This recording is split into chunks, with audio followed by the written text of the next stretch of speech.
Okay, we're going to start the next section. This is going to be Chapter 7, Training. This is Human Resource Management. By no, I'll have all the citations if you want to cite any of these chapters or do your own research on my chapter overview, learning objective overviews. You can, but for this portion of the video, we're just going to discuss Chapter 7 and its learning objectives. Okay.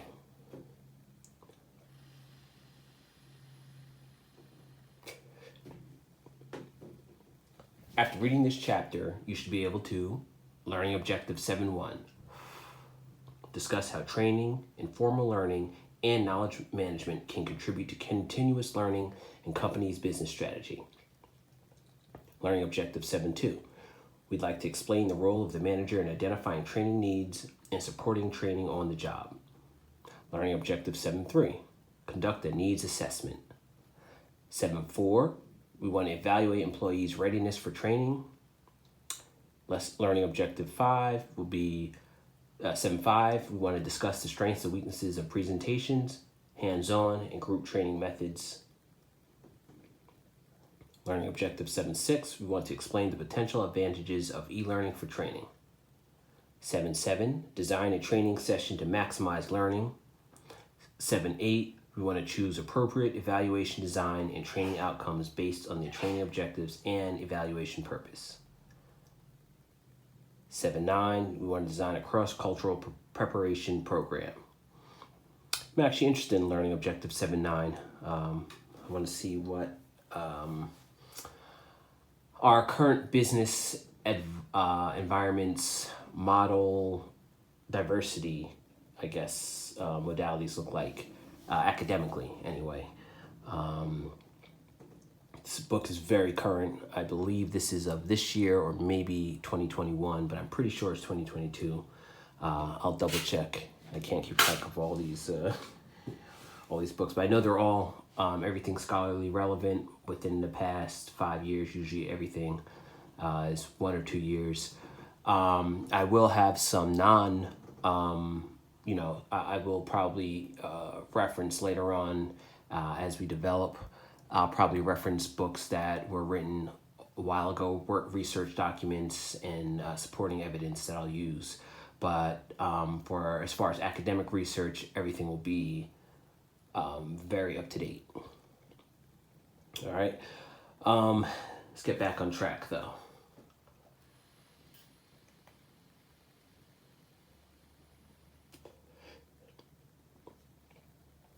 So our last learning objective is Learning Objective 7.10, develop a program for effectively managing diversity. This is going to be another probably, I anticipate that the chapter will focus a lot of this, or I should say the exam will focus on a lot of this. Anything discussing developing a program to manage diversity is going to be a big part in HR. A lot of different people work in the workplace. The better you are at understanding people, being able to communicate with different people, cool, level-headed, and picking talent. The company management, everybody's going to be pleased with that. Nobody's one of the as a employee with managers myself. One of the complaints I hear at my coworkers, and one of the complaints I have is obviously talent recruitment. Nobody wants to work with somebody that's a slouch, and they will appreciate HR as a rolling concept if you're doing what you're supposed to do. And people notice when HR doesn't do what they're supposed to do. You hear it. Their attitudes towards it show. So to me, it's important. You know what I mean? I want to put together a real solid crew, and that's how I see it when I think of the conceptualization and the actualization of human resources. It's basically talent, being able to have a good eye for talent and making sure that those people are are recognized and get opportunities they need to make the maneuvers they want to make. All right, so let's get back to our learning objective. Now, this is just going to be a review because we're past this, but we have got a unit exam coming up, which is going to require some backtracking to get familiar. So, 7.1, training, its role in continuous learning and competitive advantage. We're going to discuss how training, informal learning, and knowledge management can contribute to continuous learning and companies' business strategy. As we discussed in Chapter 1, intangible assets, including human capital, customer capital, social capital, and intellectual capital, help companies gain competitive advantage. Recognizing that formal training, informal learning, and knowledge management are important for the development of intangible assets, many companies now consider training one part of a larger emphasis on continuous learning. Figure 7.1 shows that formal training and development, informal learning, and knowledge management are the key features of a continuous learning philosophy that focuses on performance and supports the business strategy. Continuous learning refers to a learning system that requires employees to understand the entire work system. They are expected to acquire new skills, apply them on the job, and share what they learned with other employees. Okay, we go on to have a figure 7.1, and it shows a somewhat pie chart, cut in thirds with a circle. Actually, no, it's actually more cut in half. So it actually worked out to thirds, but one section is knowledge management. The other space is formal training and development and informal learning that share a slice, I'll call it, but they're more shaped like rings. And then in the center, it has input, which is continuous learning, supports business strategy, focuses on performance. So it's basically showing a circuit of employee development.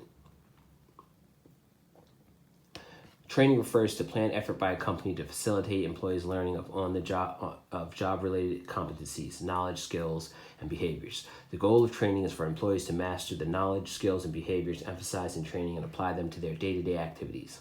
Traditionally, companies have relied on formal training through a course, a program, or an event to teach employees the knowledge, skills, and behaviors they need to successfully perform their jobs. Formal training refers to training and development programs, courses, and events that are developed and organized by the company. Typically, employees are required to attend or complete these programs, which can include face-to-face training programs, such as instructor-led courses, as well as online programs.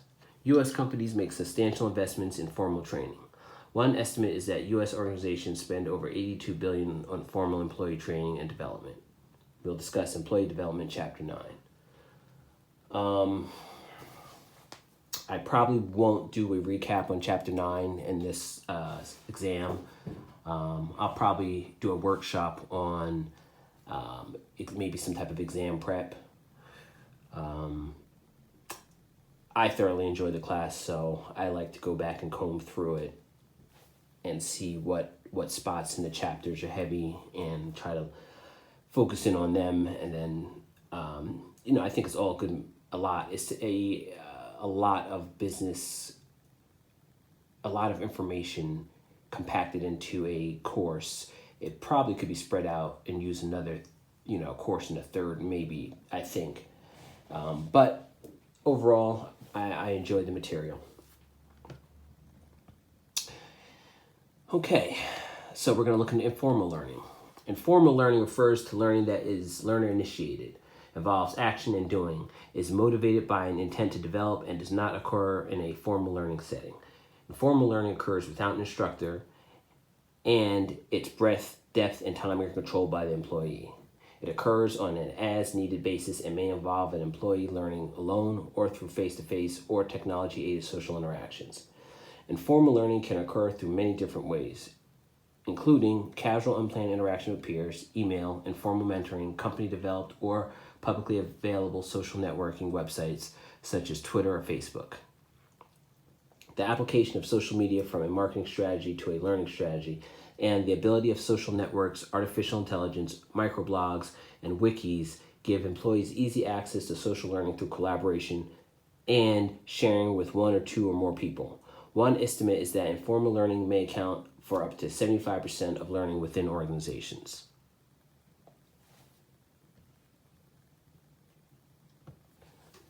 We're going to move on to knowledge types. Explicit knowledge refers to knowledge that is well documented, easily articulated, and easily transferable from person to person. Examples of explicit knowledge include processes, checklists, flowcharts, formulas, and definitions. Explicit knowledge tends to be the primary focus of formal training.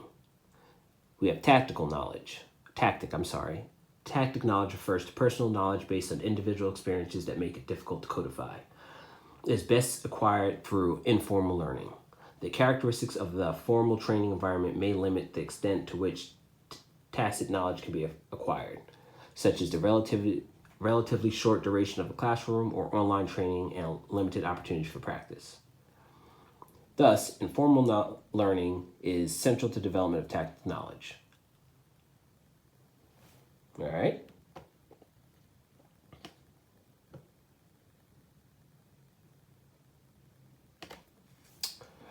Knowledge management.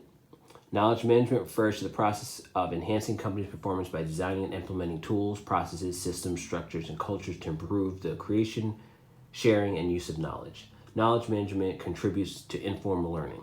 Hilton believes that learning through training programs as well as socially is important for facilitating innovation, which the company believes is the responsibility of all employees. To support learning and innovation, team members at Hilton are encouraged to collaborate and share knowledge with managers and peers using online virtual communities. Also, Hilton hosts town hall meetings to share its ideas about the business. Okay, that is our learning objective 7.1. We're going to move on to learning objective 7.2 and so on. We'll start the next video.